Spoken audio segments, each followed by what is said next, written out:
teeman pariin. Kulunut talvi on ollut pitkästä aikaa kylmä ja luminen myös Helsingissä.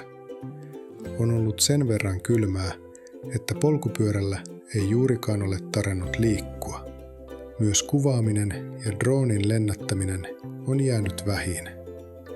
Hiihtolomaviikoksi saatiin lopulta myös Helsinkiin aivan upeat ulkoilukelit.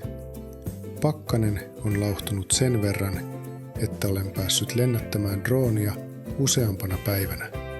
Olen tehnyt pitkiä kävelylenkkejä keskuspuistossa ja merellä jäällä ja nauttinut auringonpaisteesta. Jäälle pääsee monesta paikasta ja jäätä pitkin pääsee kiertämään vaikka koko Helsingin niemen. Jäällä liikkuu paljon ihmisiä ja polkuja kulkee ristiin rastiin.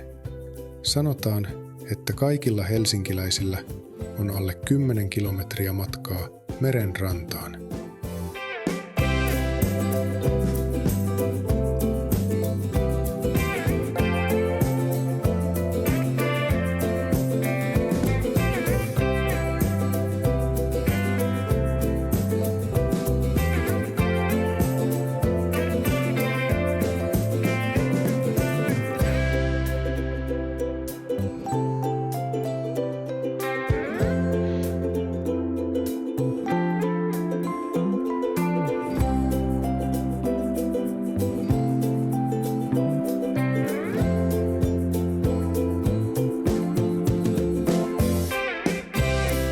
Kiitos kun katsoit videon. Tilaa toki myös kanava ja nähdään seuraavan videon merkeissä.